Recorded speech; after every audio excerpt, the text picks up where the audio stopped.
muted you. Oh, I've unmuted you. Oh, okay, there we excited for this. go. Go ahead, ask your question. Got a question from Matthew. Like, since there's all this argument and letters back and forth, and some of them are forged, etc., it's all confusing to everybody. My question is simple: like, do you think Saint Peter would bring in like a gay dance troupe to dance in front of him at his church? Do you think that represents the Church of Saint Peter? So, if you're referring to the circus that has been coming to the Vatican to perform every year for a good amount of time now, they're kind of different every year. And what you're referring to, I don't think the Pope necessarily was aware of what was actually about to happen, right? He seems kind of surprised. But in general, I don't understand how having like a circus show at the Vatican, which is itself like a huge social symbol in Italy, and an opportunity for people to have renown and fame and things like this, and even promote good things. I don't understand why it's an issue to invite those kinds of groups. And they're not a gay dance party. That's not what it was. It was a circus, and you can watch it. So, Well, just they were a gay. Mole, no responding, Mole. Sorry. Sorry. Okay. So, did you want to say anything, Warfare, about that, or are you okay?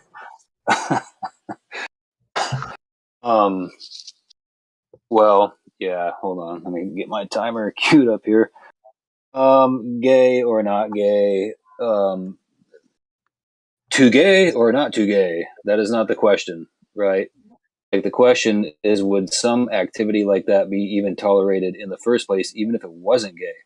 The attitude of the early church towards the theater and dance and all of that thing, all of those sorts of things, is completely different than the gross permissiveness, and I'm thinking about you right now, CT, than the gross permissiveness that you see in the what CT calls the V2 sect today.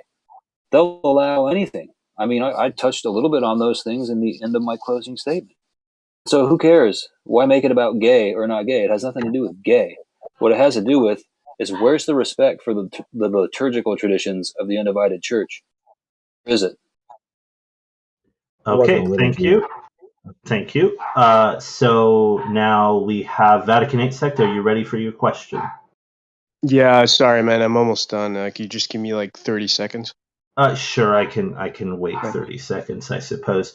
We're going to do you, and then we're going to pop back around to Beethoven for a warfare question. You can unmute Beethoven if you want. I'm still like working through this because I have to like thinking about it in real time.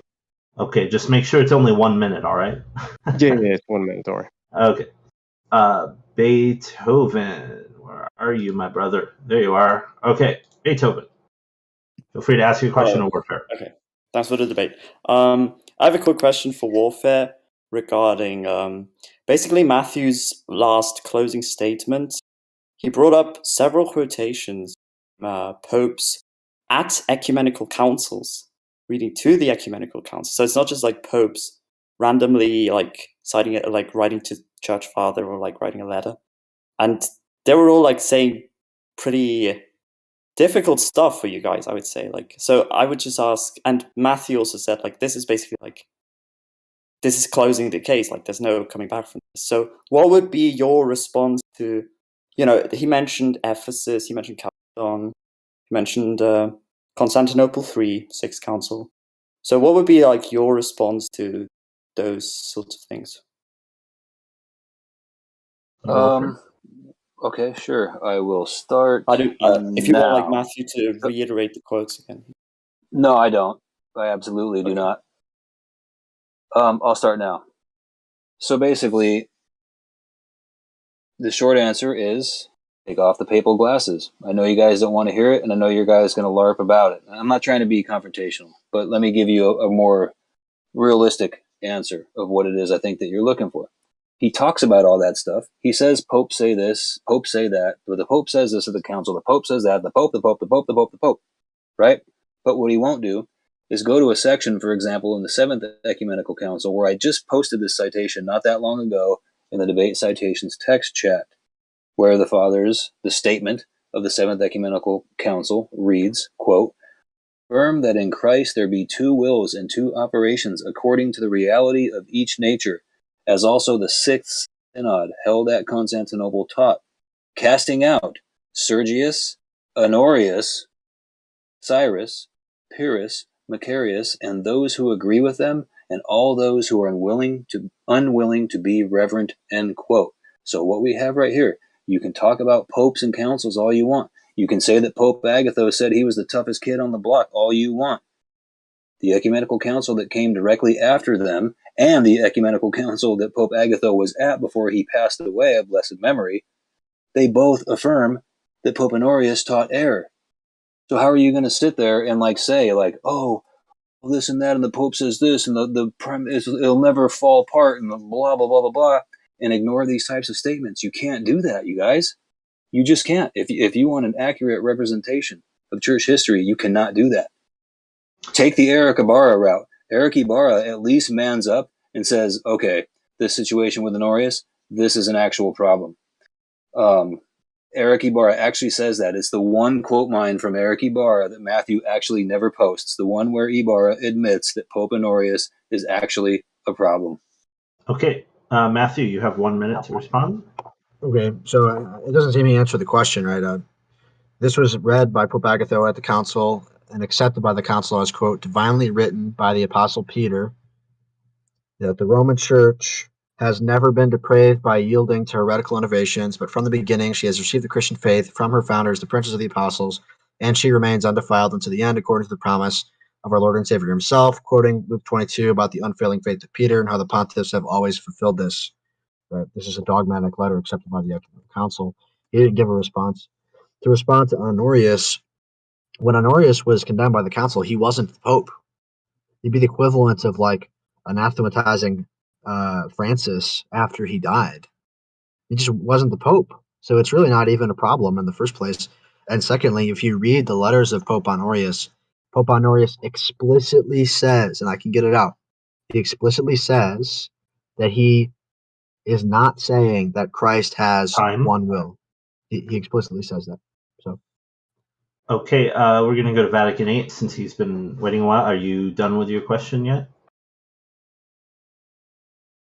Yeah, I think I get it right. Okay, go ahead. So, yeah, this is a question for warfare. I'd like to preface first my question, if that's okay. I know I have a minute, but is it okay if I just take a little longer? I'll give you a minute. If it was up to me, you could do whatever. I don't even care. I'm here all night. If it was up to me, you could do whatever. I'll give you a minute 30. Is that okay? I'll try. Sure. Let's see if I can make it fit. Okay, let's see here. So, I'm a non-denom, but I realize something in these debates, Catholics versus Orthodox, that, I'm not sure if this has ever been brought up, but it seems to me that the Roman bishops throughout history, at the very least, let's just, constrain ourselves to the first millennium. The Roman bishops in the first millennium have consistently made these sort of grandiose claims about supremacy, and in a continuous fashion. This has always happened from the Roman See, right? The Roman Apostolic See, and they have made these grandiose supremacist claims, right? That they hold authority over all the other bishops, that they're special, appointed by, they're the vicars of Christ. These are grandiose claims, and they, since they are bishops, they should be taken seriously.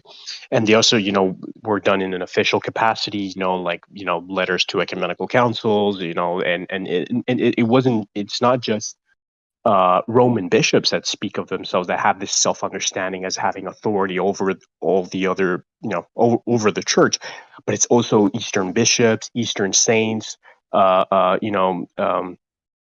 church fathers, right? And during the first millennium, and what's also interesting is that these claims are uncontested, right? So, and if they are contested, it seems to me that The route by which they are contested is not through, let's say, saying that no, it's not the Roman bishop who has the supremacy; it's the Constantinople bishop or the Antioch bishop, right? Instead, what it seems the Orthodox argument is that no, it's not that the Roman bishop has supreme authority; that all bishops have the same authority, and we should, stick with the ecumenical councils and therefore the consensus of all the bishops in order to define dogma and matters of faith and morals, right?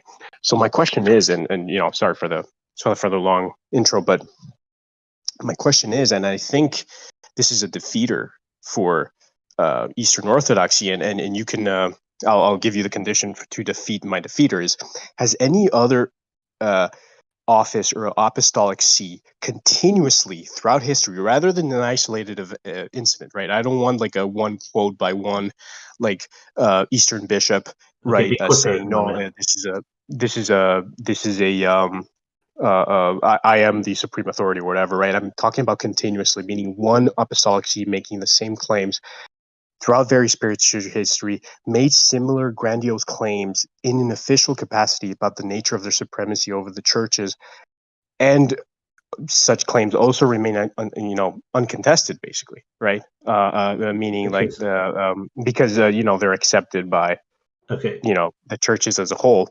And if they haven't made such claims, why is that, right? Why is that? What is the symmetry breaker between? Why would only Rome make these claims and not any other apostolic see? That is my question. Okay, thank you. Did you get all that? Well, yeah, I heard all that. Okay. But how do you distill that into one clear, precise question? I'm not trying to be a jerk. I'll do it. I'm gonna let me Let me help out here. I'll help out here. Okay. The basic question. I can just make a one statement, like just one. Are you sure? Defeater for my defeater would just be to show that there are non-Western bishops or apostolic sees that have been making similar claims in an official capacity. Not just one isolated incident, but just like the Roman bishop, making throughout the ages, throughout history, making yes, I am supreme, and then another pope, I am supreme, and then another pope, I am supreme. All right. Okay. So the basic question is: are there bishops other than the Bishop of Rome who make supremacy claims that have not been uncontested? Right. Essentially, that's the main question. And if they haven't, there's a secondary question. Why is the secondary question? Yeah, and if they haven't made such claims, why is that? What is the symmetry breaker between? Why do the Roman bishops have this unique self-understanding? Okay, I'm going to need to ask you to stop now. You've gone on way too long. Sure. I think you can. You have more confidence in my comprehensive abilities than I do. Can we get a little grace with the time on this one? Here's what I'm hearing. I'm hearing, I don't even know, like that was crazy. I'm hearing something like, were there any Eastern bishops who claimed they were the man and were not rebuked? I seriously, I'm not trying to be like cantankerous here. That was like just rambling for like 4 minutes. Yeah, I know. Look. Yeah, after trying to distill it. Think out your question and come back. I'll happily I think I have an idea what you're getting at. Matthew, did you get the question? Maybe Matthew could have. I understand the question. Can you restate the question then, Matthew? Maybe my restatement was. Yeah. So, are there any other bishops besides the Roman bishop who make such high claims to supremacy and authority as the first millennium popes that are not contested, right? And if there are not, why not? That's the question. So that was pretty close to what I said. I think that might have been exactly what I said. I have one to point out. I can think of one Eastern bishop who allegedly made a claim on par with the grandiose Roman papal claims, and that's St. John the Faster. He's the one who Pope Gregory the Great had some words for when he ascribed to himself the title of Universal Patriarch. And it's not that went unchallenged, that went challenged. And one of the reasons that was challenged was because, and I'm going to paraphrase here, like if somebody wants to be pedantic about it, I'll go dig up the source. But Pope Gregory the Great says basically that if St. John the Faster were to assume the title of Universal Patriarch for himself, that it squeezes all the other bishops out of the bishopric as a whole. So, yes, we do have Eastern patriarchs who, from what we're told, ventured off into papal la la land. And ironically, Pope at the time rebuked them. Sorry. Could I just add a little something? Well, wait, hold on. No. Well, that's not how this works. You don't get to respond after you ask the question anymore. No. I'm not responding. I'm just. Well, hold on. Warfare didn't finish his 2 minutes. So, did you have anything else to say, Warfare? Well, yeah, I answered his question. He asked if there were Eastern bishops. I'll reiterate. I got 30 seconds. He asked if there were Eastern bishops who made somewhat grandiose claims. I said, from what I can see, at least one that comes to immediate memory, St. John the Faster. The claiming of the title of Universal Patriarch was attributed to him. Pope Gregory the Great objected to this. And one of the reasons that he objected to it was because that for St. John the Faster to ascribe that title to himself was to deprive the rest of the bishops of honor. Okay. All right, Matthew, do you have anything to say? Yes, I certainly do. Okay, 1 minute. So I'm so glad you brought that up. So Philip Schaff, Protestant historian, says, quote, "On the other hand, it cannot be denied that Gregory, while he protested in the strongest terms against the assumption by the Eastern Patriarchs of the anti-Christian and blasphemous title of Universal Bishop, that he claimed and exercised, as far as he had the opportunity and power, the authority and oversight over the whole Church of Christ, even in the East," he says. With respect to the Church of Constantinople, he asks in one of his letters, "Who doubts that it is subject to the Apostolic See?" In another letter, quote, I know not a bishop who is not subject to it, if fault is found in him. To all who know the Gospels, he writes to Emperor Maurice, it is plain that to Peter, as the Prince of the Apostles, was committed by our Lord the care of the whole Church, totos ecclesia cura. But although the keys of the kingdom of heaven, the power of binding and loosing, were entrusted to him, and the care and principality of the whole Church, he is not called Universal Bishop, while my most fellow priest, John, dares to call himself Universal Bishop. I am expelled to exclaim, O tempora, O mores. So sum it up. He objects to the title because he thinks that John is making himself a bishop with all the other bishops as puppets of himself. Okay, now, a side point, Matthew, your microphone is exploding again, so please try to fix that. Oh, really? Yeah. I thought it was for a while, but now it's kind of dying. So we want to fix it. Yeah. Okay, so I'm going to move on to the next question now. We're going to just do two more. I'm sorry, folks, if I didn't get to your question. It's been very hard to follow the chat because people have not been listening to me about posting in the room. But I'm trying very hard to get to everyone. But we're going to do two more, and then we're going to move on to the guided discussion. So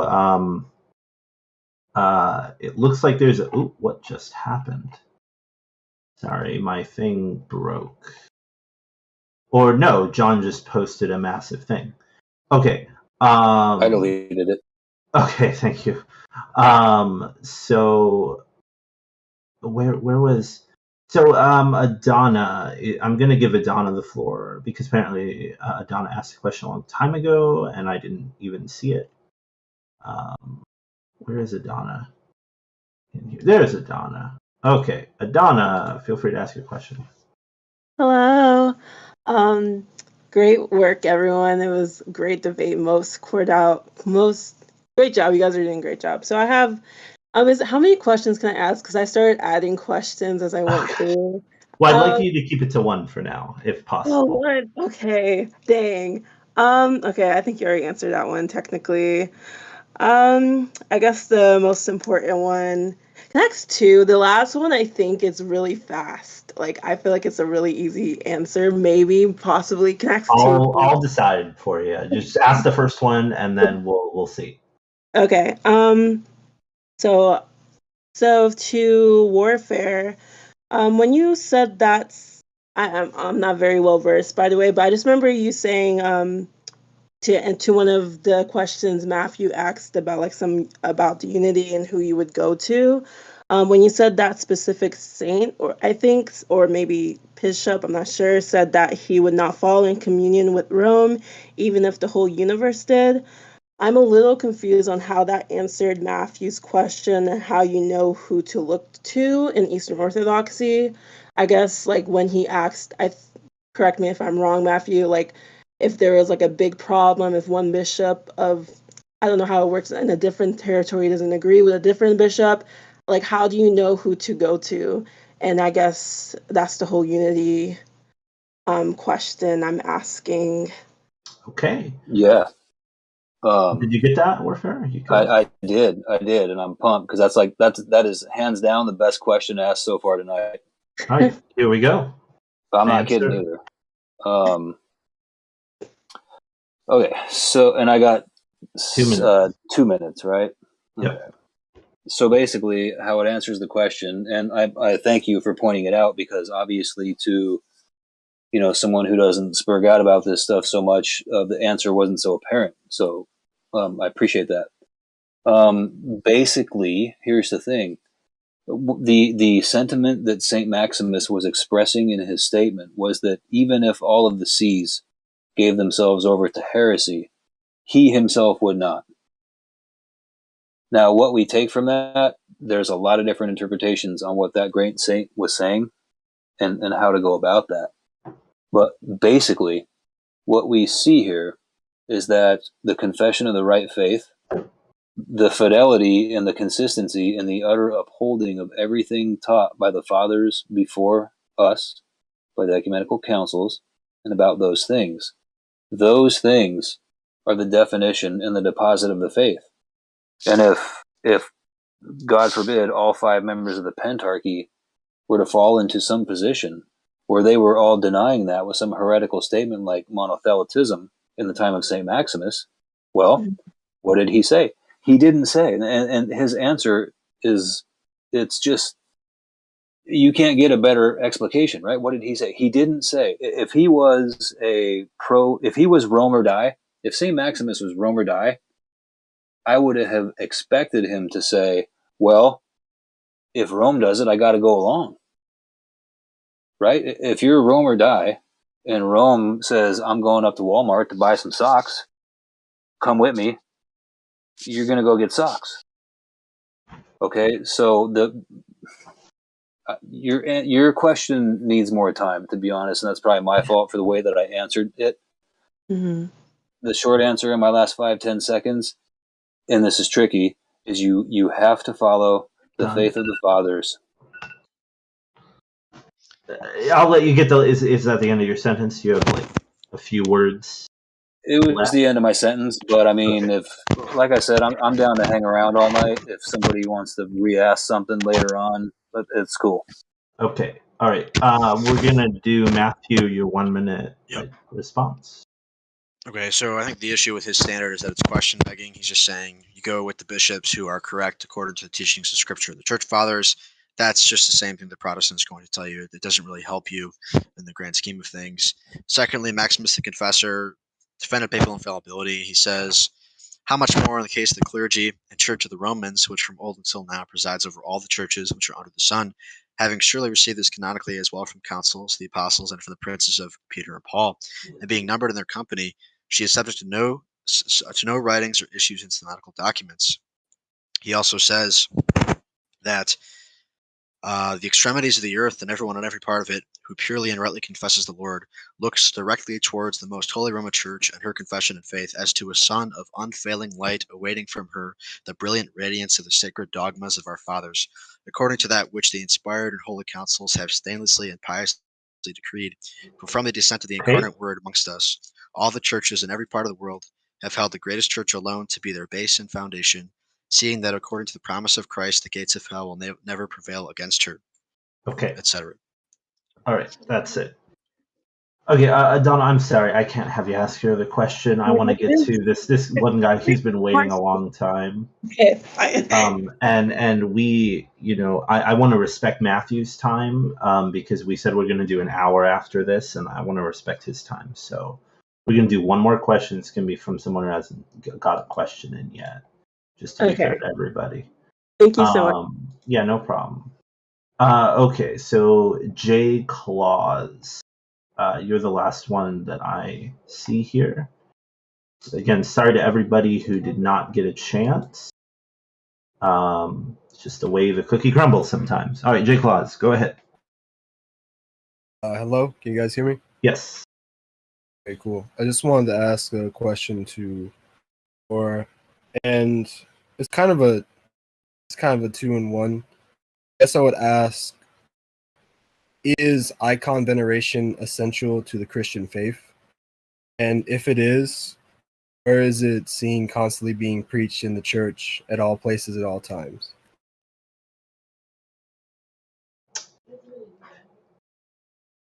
So I'm going to step in here for a second on that one, Warfare, because that question is not directly related to the debate.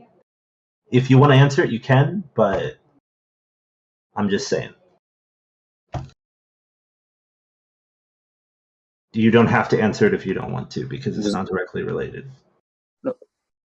Was it to me? Yes, it was. Oh, okay, my bad. Yeah, I'll happily answer that. Okay. Hold on. Let me cue the timer here. So, okay. Short answer, no. Not in the sense of my opponent needs essential to be defined in this debate, right?